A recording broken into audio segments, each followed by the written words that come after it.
Bienvenidos todos. Mi nombre es Erika Cardona, yo soy psicóloga especialista, hago parte del equipo de trabajo de la Clínica Medicentro Familiar. En la sesión del día de hoy vamos a estar conversando sobre la regulación de las emociones en el contexto de UCI. Bienvenidos. El objetivo que tenemos es brindar una intervención psicológica a todo el personal de la unidad de cuidados intensivos con el fin de mitigar cualquier tipo de riesgo que pueda estar generándose por la contingencia presente en el sector debido obviamente al COVID-19. Como parte de la contextualización del día de hoy, vamos a hablar sobre las emociones. Las emociones son un estado afectivo que experimentamos y se da como una reacción subjetiva al ambiente y viene acompañada de diferentes cambios. Cambios a nivel fisiológico, a nivel de comportamiento y cognitivo. Las emociones entonces tienen una función que es totalmente adaptativa de nuestros organismos a lo que sucede. Son universales, son comunes a todas las culturas. Las manifestaciones también pueden ser un patrón de comportamiento semejante en todos los individuos. Para dar inicio a todo nuestro tema, es fundamental que recordemos cuáles son las emociones básicas. Vimos previamente que todos experimentamos las mismas emociones. Es un tema que es propio de nosotros como seres humanos. Vamos a revisar las emociones básicas con su descripción y la función adaptativa. Tenemos en primer lugar la alegría. La alegría es la sensación agradable de satisfacción y de bienestar. Y la función adaptativa de la alegría entonces va a ser crear afiliación. ¿Afiliación hacia qué? Hacia aquello que nos genera esa felicidad y también afiliación hacia la necesidad o el deseo posterior de replicar aquello que fue tan agradable para nosotros y que definitivamente nos funcionó y nos trajo esa satisfacción. Por otro lado tenemos el asco. El asco es intenso, es un desagrado hacia algo que es repulsivo o que es repugnante. Y la función adaptativa es el rechazo. ¿Rechazo a qué? Ante una situación, ante un evento, una persona, un elemento como tal que definitivamente nos genera entonces ese desagrado y que a nivel de nuestro cerebro lo que nos está diciendo es tengamos cuidado porque eso que se nos está presentando definitivamente nos puede hacer daño. Por otro lado tenemos la ira. La ira entonces dentro de su descripción podemos decir que es el sentimiento de enfado, de irritabilidad o de indignación. Y la función que tiene es generar autodefensa. ¿Qué quiere decir esto? Cuando hay algo que nos genera ira, que nos genera furia, pues vamos a tender obviamente a defendernos de aquella situación y a buscar obviamente esa estabilidad nuevamente para que nos sintamos mejor. El miedo es una aprensión provocada, generalmente ¿por qué? Por sensación de amenaza, de peligro o de dolor. Y la función que tiene es protección. Cuando nosotros sentimos miedo bajo cualquier circunstancia, el mensaje adaptativo que llega de nuestro cerebro es tengamos mucho cuidado, debemos protegernos porque definitivamente lo que se está presentando puede generarnos daño y puede alterar nuestra vida. Por otro lado tenemos la sorpresa. La sorpresa es malestar o asombro ante algo que es inesperado. Y obviamente tiene una función también adaptativa que sería la exploración. Hay sorpresas positivas, hay sorpresas negativas, pero siempre van a estar ahí y va a depender de nosotros entonces cómo trabajemos o cómo comprendamos esa función adaptativa para darle manejo. Y por último tenemos la tristeza. La tristeza es esa sensación de desdicha y de infelicidad. En la actualidad, por todo lo que ha sucedido con el COVID-19, posiblemente hemos experimentado, y en especial en el sector salud, una emoción básica y una emoción permanente de tristeza. ¿Por qué? Por todo lo que ha sucedido, por lo que nos toca vivir en ese día a día, pero también tiene una función adaptativa que acá debemos tenerla en cuenta y es la reintegración. Una vez llega la tristeza, sentimos literalmente que algo dentro de nosotros se ha fracturado, pero esa función posterior debe ser analizar, tomar esa lección aprendida y saber y poder tener unos mecanismos para reintegrarnos a nivel interno y poder continuar. Las emociones también tienen una utilidad. Vamos a revisar entonces que existen básicamente 3 elementos que son los más útiles frente a las emociones. Hay una utilidad adaptativa y es precisamente de preparar al organismo para la acción. Tan pronto se presenta el estímulo que nos genera las emociones, esa función adaptativa que nos hace, nos dispara inmediatamente, nos activa para preparar el organismo hacia la acción. Por otro lado, tenemos una utilidad que es la social, y expresan básicamente ¿qué? Nuestros estados de ánimo y facilitan la interacción social para que podamos predecir el comportamiento. Entonces, todas ellas son importantes. Y por último, tenemos una utilidad motivacional. Existe una relación que es totalmente directa entre la motivación y la emoción, ya que ambas entonces se retroalimentan y cuando hablamos de esta utilidad significa que dependiendo esos elementos que nosotros tengamos para poder manejar las emociones va a ser muy útil y va a ayudar en un momento determinado a levantar nuestro estado de ánimo, a sentirnos mucho mejor y obviamente también nos va a ayudar a prepararnos para continuar con todo lo que se esté presentando. Las emociones traen entonces con ellas mismas unos componentes. Vamos a hablar del componente conductual, del componente fisiológico y de la parte cognitiva. Cuando hablamos de lo conductual, hacemos referencia a que cuando llega una emoción, nosotros cambiamos definitivamente. ¿Cómo lo vamos a experimentar? Por medio de las expresiones faciales. Definitivamente cambian. La comunicación no verbal va a hablar muchísimo de nosotros cuando estamos experimentando una emoción. Acciones y gestos, tan sencillo como que estamos molestos o irritados por algo y lo primero que vamos a expresar por medio de esa comunicación no verbal es, por ejemplo, empezar a generar líneas marcadas de expresión porque estamos molestos. La felicidad también la podemos demostrar por medio del componente conductual y los rastros de nuestro rostro van a ser más suaves, van a ser más agradables por aquella sensación que nos produce. Por otro lado, tenemos componentes fisiológicos, los más complicados realmente de manejar porque son totalmente innatos. Ellos simplemente llegan en un momento determinado y empiezan a funcionar. ¿Qué tenemos acá? Temblores, enrojecimiento de la piel, en especial de la cara, o podemos ponernos pálidos, sudoración, respiración agitada, dilatación de la pupila, aumento del ritmo cardíaco. Estos son algunos, existen muchos otros, pero digamos que son los más comunes que se presentan y nos activan de manera fisiológica y es lo que nos lleva a cuando no controlamos este tipo de componentes, desbordar los recursos que tenemos y posiblemente estar más afectados. Y a nivel entonces de los componentes cognitivos empiezan básicamente que los pensamientos.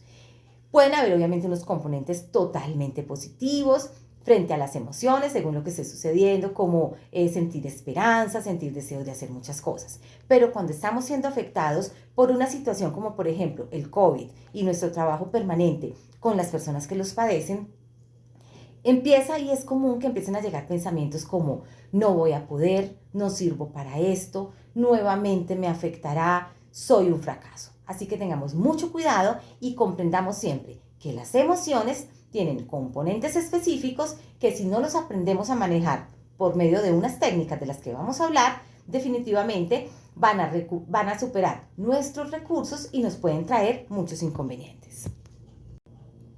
Un elemento fundamental cuando hablamos de las emociones y cuando hablamos que ya vamos a revisar la regulación emocional es la validación emocional. Eso lo escuchamos permanentemente y vamos a tener mayor claridad sobre ello. ¿Qué es la validación emocional? La validación emocional entonces es el proceso de poder aprender, de comprender y de expresar la aceptación de aquellas experiencias emocionales propias y de otra persona. ¿Qué quiere decir esto? ¿Será que es normal y será que es como lógico que nosotros podamos sentir tristeza y sentirnos mal? La respuesta es sí, porque estamos expuestos de manera permanente a diferentes condiciones, a estímulos en nuestros entornos que nos van a generar una afectación de tipo emocional como tal y vamos a poder experimentar que no nos sentimos muy bien. ¿Cómo validamos las emociones? ¿Y cómo hacemos esa validación? Obviamente, por un lado, de pronto para contribuir a aquellas personas que están a nuestro alrededor y que lo necesitan, pero de manera muy específica dentro de toda esta situación de salud que estamos viviendo, cómo podemos hacer para validar nuestras propias emociones y experimentar momentos o situaciones de mayor tranquilidad. Primero, es fundamental que nosotros aprendamos a identificar y a reconocer esas emociones. ¿Qué es lo que está pasando y por qué me siento de esta manera? Es una pregunta clave. Eso nos va a ayudar a guiarnos para validar lo que estamos sintiendo. Y por otro lado, reconocer la fuente de la emoción. Algo así como, ¿qué es lo que me está haciendo sentir así?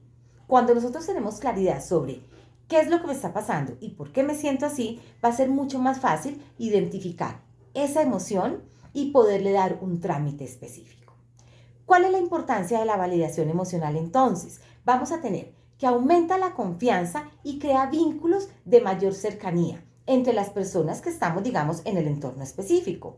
Además, ayuda para que otras personas puedan comprender lo que están viviendo, tanto las otras personas como nosotros mismos, y en muchas ocasiones para que seamos menos duros con esas personas. En el sector salud es fundamental porque recordemos siempre el tema de la empatía, de ponernos en la situación de la otra persona, de poder comprender el sufrimiento que están experimentando, pero en un momento determinado también ser compasivos y comprender lo que sentimos nosotros y lo que puede estar sintiendo nuestro equipo de trabajo. Y por último, otro elemento fundamental e importante, y es que se convierte en una habilidad que podemos adquirir en cualquier momento de nuestra vida. La validación emocional nosotros podemos estudiarla, entrenarnos en ella y definitivamente se puede convertir en un elemento adicional para nosotros salir adelante y manejar nuestras emociones. Vamos a revisar entonces ahora sí qué es la regulación emocional. De la regulación emocional hablamos permanentemente, lo escuchamos en diferentes medios, en ese día a día.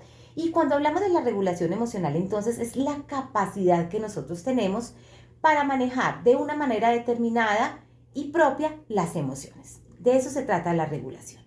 Afortunadamente acá hay algo muy importante y es que la regulación emocional también es una competencia que nosotros podemos entrenar. ¿Cuándo? Cuando tomemos la decisión de trabajar sobre ella para que nos evite, digamos que el sufrimiento que podemos experimentar hasta el momento y nos lleve a tener nuevas oportunidades. También decimos de la regulación emocional que supone tomar conciencia de lo que sucede o esa relación que hay entre la emoción, entre la cognición y entre el comportamiento. ¿Para qué? Para plantear muy buenas estrategias de afrontamiento y poderle dar manejo entonces a las situaciones que se nos van presentando. Y es una capacidad para autogestionarse entonces emociones que sean positivas.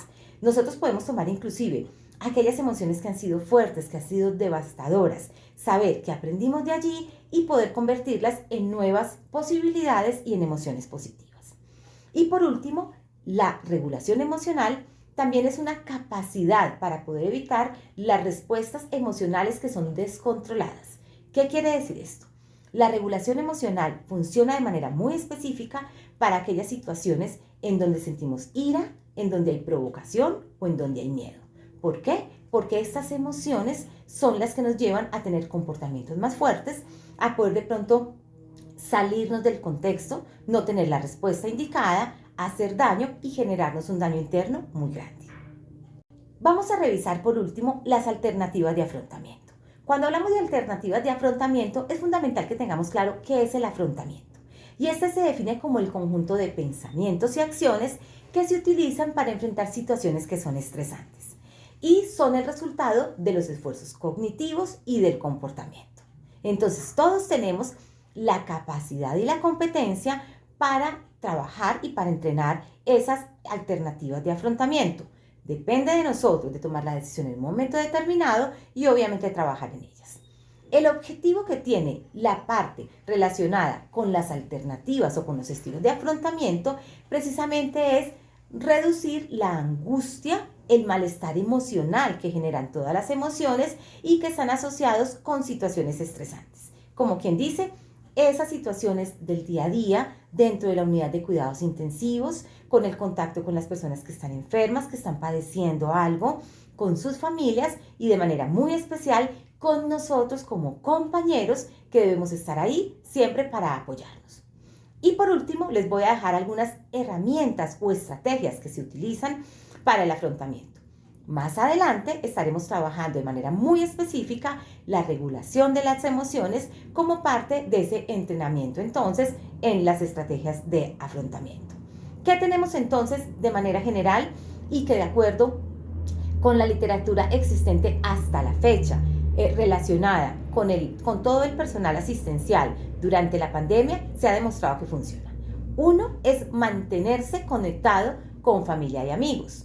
Buscar apoyo emocional con otros profesionales, digamos que de manera especial con un psicólogo que podemos convertirnos en un aliado estratégico para el manejo de esta situación.